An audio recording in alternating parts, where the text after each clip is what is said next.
Welcome to Bryer CD Showcase. I'm of course Bryer, and this idea came to me kind of randomly, like most of my ideas. I was just sitting in this chair, just doing some schoolwork, and I was looking at my CD collection, and I thought to myself, what year do I own the most albums in? And usually, whenever an idea like that comes to my head, then I immediately try to answer it. So I just went through all the albums I own. I made a whole document just listing all the albums and categorizing them by a year, and I'll probably just show a little clip of it of what it kind of looks like. It's on my phone, if it's not that obvious. But it took me a while because I have over 500 CDs. Granted, if you want to try this exercise and you have a larger CD collection than that, then be prepared for doing it for a while. So luckily, because I only have 500, it only took me like at least 2 hours at most. Now, before I reveal the answer, keep in mind that I did not include any soundtracks or greatest hits compilations. I just stuck with the official studio albums, and I decided to include some live albums as well. So now let's go ahead and reveal the winner of this competition, if you want to put it like that. So drum roll. And the winner is 1973. That's right, 1973 was the winner with 27 albums in total, and in second place was 1976 at 26. So congratulations to 1973, I guess. So I was kind of surprised, but at the same time not really, because I knew it had to be somewhere in the 70s, but I didn't know what year in particular. And I'm not sure if 1973 is my favorite year per se, but it just happened to be the year where most of the albums I bought happened to lie. So I'm going to go ahead and go through all of them and kind of give my brief thoughts. So it's 27, so I'll try to get through them as quick as I can. So I'm going to go by alphabetical order as well. So starting us off with Aerosmith's debut. I already talked about this in my debut albums video, which I did recently, so go check that out if you want a bit more to it. Again, all I can say is that it's pretty good. Honestly, they would do better on the next few albums, but this is a decent start. Again, it's kind of a band trying to find their real voice. If you know the story about this album, Steven Tyler was kind of self-conscious going into this album, so he kind of he didn't really use his real voice on this album very much, aside from Dream On. So, but still pretty good. And keep in mind, if you notice like a very bright, if you notice how it's very bright on this side, I'm doing this kind of not late in the morning, but the sun's really coming down. It's like that time of the day where the light's really coming in through the window. So apologies if this is a little bit distracting, but I'm doing the best I can. But anyway, moving on. Next up, Alice Cooper with Billion Dollar Babies. This is my only Alice Cooper album I have, unfortunately, but I do plan to get more. And this was a good one to start off, I think. A lot of good songs. It's a very fun album. It's Alice Cooper. You kind of know what you're getting yourself into. It's just very fun. Again, a lot of good songs in here as well. Probably my favorite that'd probably be No More Mr. Nice Guy. I really do love that song a lot. So, really good. Next up, Billy Joel, Piano Man. Of course, has the title track, which is very well regarded. Sorry for the glare. And all the other songs on here are also pretty good as well. Traveling Player, Ain't No Crime, The Ballad of Billy the Kid, and Captain Jack. But yeah, a lot of good songs here as well. Not my favorite Billy Joel album. That's still The Stranger, but this is still a very strong album by him, especially early on. Black Sabbath, Cyberblade Sabbath. This was their 5th album, and I'll say this is probably my favorite one. Because there's so many great songs on here. On the title track, which is just killer. National Acrobat, I love how that sounds. Killing Yourself to Live is probably my favorite song here. Probably, but it's still really good. Who Are You, Looking for Today. Again, top to bottom, it's a really terrific album. and I listen to this quite often. So very good stuff. Blue Oyster Cult, Tyranny, and Mutation. This was their second album, and definitely the first album was kind of, it still rocks, but this one they kind of turned it up a little bit on this one. There's kind of like what's kind of fun is that there's the two sides on here, like side 1 and side 2 is called the black. So side 1's the black and side 2's the red. So that's pretty cool. And yeah, really enjoy this one as well. David Bowie with Aladdin Sane, his follow-up to Ziggy Stardust and the Spiders from Mars. Took me a while to really listen to this album in full. I actually did it pretty recently, and this is a terrific album. A lot of great songs on here, and some really great deep cuts as well. I only knew the Gene Genie before, and so I didn't know any of the other songs, but yeah, there's some really good tracks on this one. Okay, next we have the Doobie Brothers, The Captain and Me. Of course, this comes from my little mini box set, which has 5 of their albums, and this one's probably my favorite one. Just the whole band just sounds terrific on here, and a lot of great songs as well. So go check this out if you haven't heard of this one. The casual fan might only know some of the Michael McDonald era, but a lot of the early stuff is killer stuff. Eagles, Desperado. This is probably their most country sounding album. Kind of, again, incorporating both country, rock, and a bit of blues in here as well. Many people cite this as their best. It's definitely up there. Probably still a Hotel California guy, but that's just me. But yeah, good stuff here. Elton John, Don't Shoot Me, I'm Only the Piano Player. Very good album, very fun, a lot of great songs. Of course, it has Daniel. Crocodile Rock were probably the biggest hits on here, but the deep cuts in here are also pretty good. Teacher, I Need You, Elderberry Wine, Midnight Creeper, I'm Gonna Be a Teenage Idol. And so yeah, very good stuff by him. He was just on fire during this point. But I'm not done talking about Elton John, because he released another album in 1973, and it's the big one, Goodbye Yellow Brick Road. This was a double album, so 17 songs, and it is just a monumental album. It's probably my favorite, if I'm going to be honest. There are 2 songs I don't care for, if I'm going to be honest. I don't really care much for Social Disease.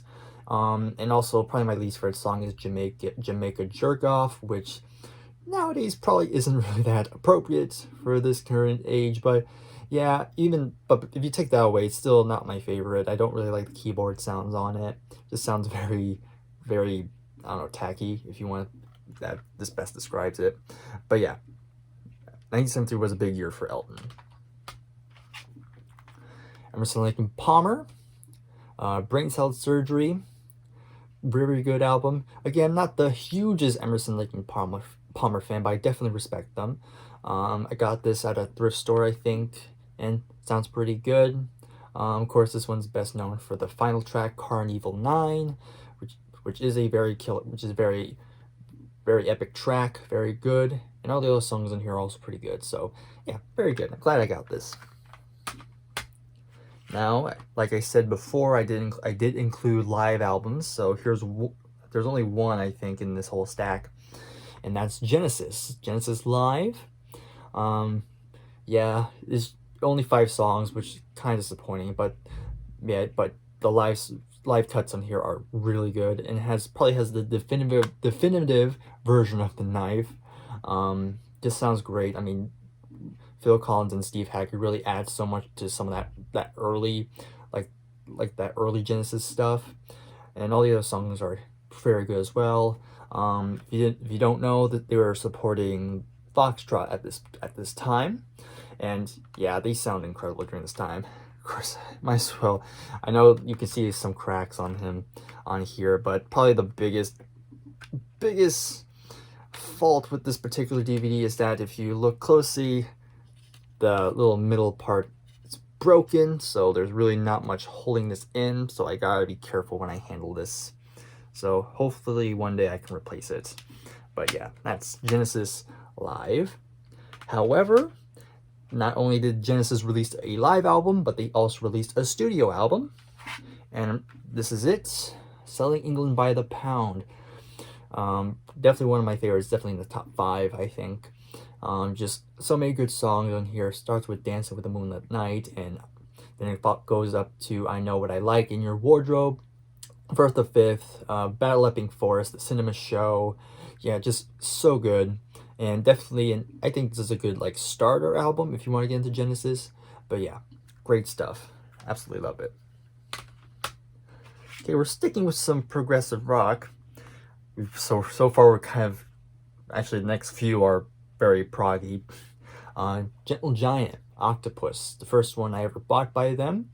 The thing about Gentle Giant, they're very, very weird.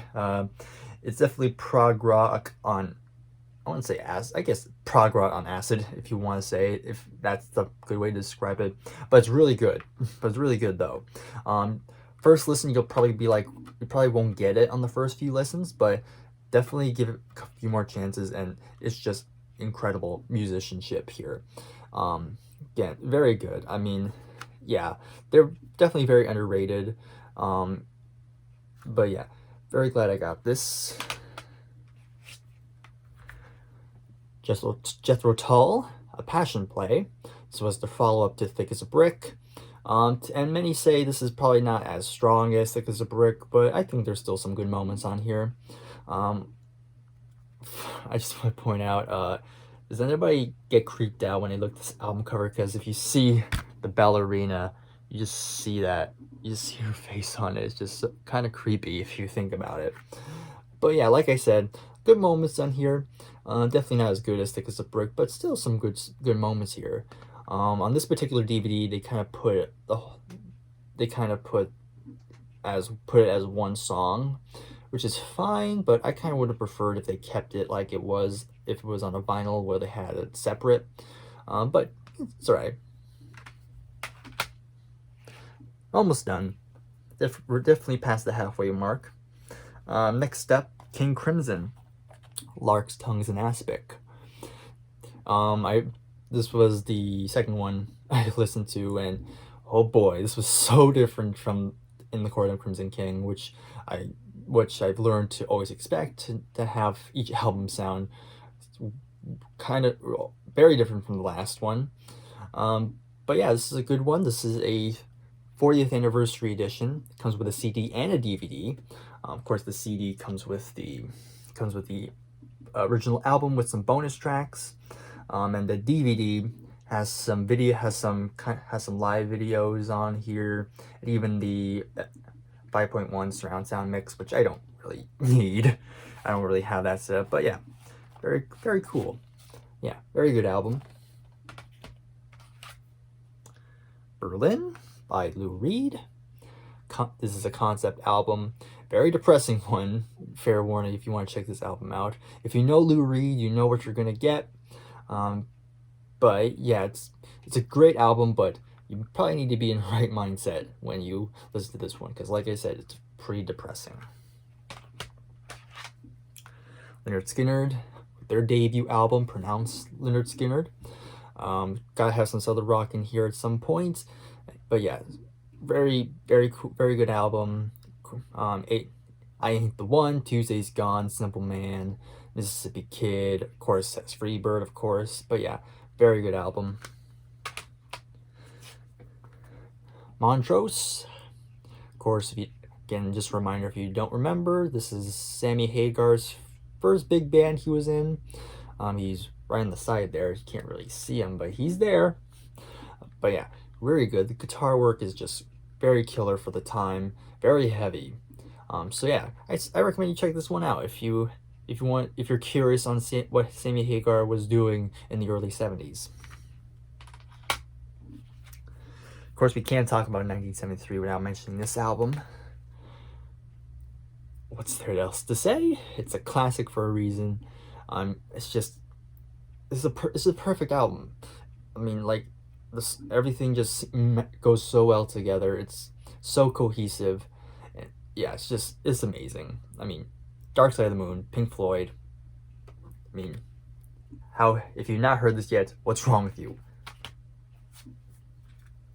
Queen. Yep, this is where they got their start.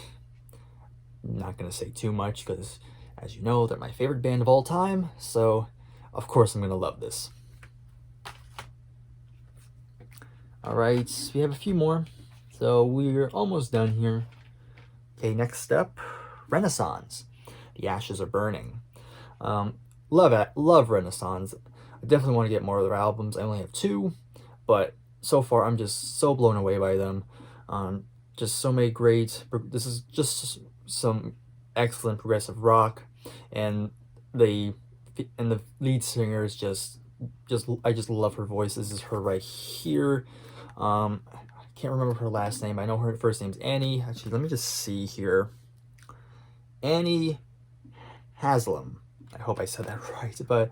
But yeah, this is her right here. Love her voice. Just gorgeous voice. So if you don't know Renaissance, really give them a listen. Okay. So now we're going with Styx. And so we're going to go back to this collection here. Again, if you don't know, this is the Wooden Nickel collection. This has their first 4 albums on 2 DVDs. And then kind of surprised that they released 2 albums in 1973. So I'm going to pull them out. So in 1973, they released 2 albums. They released their second album, Styx 2. I'll talk about this one first. Think about the early Styx is that there's definitely some good moments on here, but they're still kind of in that area where they're trying to find that sound, that unique sound of theirs. But you know, it's still pretty good. And Styx 2 is a good one. Of course, has their first hit "Lady" on it, which is, again, it was their first hit, and all the other songs are pretty good as well. It's just your typical 70s rock that's pretty of the time. So that's all I can really say about it. And like I mentioned, they released another album in 1973, and that's their third album, "The Serpent is Rising." Probably my least favorite of this era. Because there are some good songs in here, but again, production-wise, it's definitely not on par with what they would do later on when they get the Equinox. Of course, I just want to give one little tidbit here. If you ever listen to this album in full, be prepared. So there is one song called "As Bad as This," and it starts off very, very, very cool. It's kind of a slow song. Half a year, but it didn't do no good. But at some point, about halfway through the song, it cuts, and then it just goes to this really weird part. Don't sit on the plexiglass toilet, said the mama to her son. This is just so bizarre, and I really don't know if I like it or not. So be prepared for that. It's also not really appropriate for this time, but you know, it's whatever. I can take it. But yeah. So yeah, that's Styx's. That was Styx in 1973. Again, not bad, but they would do better later. Okay, almost done. We have 3 more to go. Going to Uriah Heep, "Sweet Freedom." To most, this is kind of the last of when they were just on top of their game. Not saying that the other albums after this were bad. They still had some good moments, but this is definitely when they were starting to kind of lose that popularity, that momentum they were building before with the previous albums. But again, there's still some good songs. It has "Stealing," which is definitely one of their big hits. "Dreamer's" great, title track great. 7 Stars, "Circus," "Pilgrim." But yeah, still a very strong album. Again, not as strong as the previous ones, but again, like I said, still very strong. Okay, next up, Yes, Tales of Topographic Oceans. Definitely not a good one to start with if you want to get into Yes. This is more like your later is when you're later on in your journey. Yeah, it's a tough one. I do like it. Excuse me. I do like it a lot. But again, you kind of have to be in the right mood for this. There's 4 songs. 3 of them are 20 minutes long, and there's only one 18-minute song. So yeah, it's really, I'm trying to find the words here, but yeah, it's still a good album. But really, before you get to this one, just mentally prepare yourself, because it's gonna take you a while. But there's still some great moments on here. And finally, last one I have from 1973, we have Tres Hombres by ZZ Top. Many consider this to be their best. I wouldn't argue with that. Waiting for the Bus, Jesus Just Left Chicago, just starts off with a bang right already. Of course, has LaGrange on it, probably the most well-known song. Precious and Grace, Have You Heard, Master of Sparks. Yeah, it's just blues rock at its finest here. That's all I can really say. It's just fun blues rock. And that is every album I owned in 1973, my most popular year. So if you want to do this exercise yourself, go ahead. Granted, if you have a large collection, then be prepared. It might take you a while if you don't know already. But if you do know already, then go ahead and comment that below. I'll be very interested to see what your results are.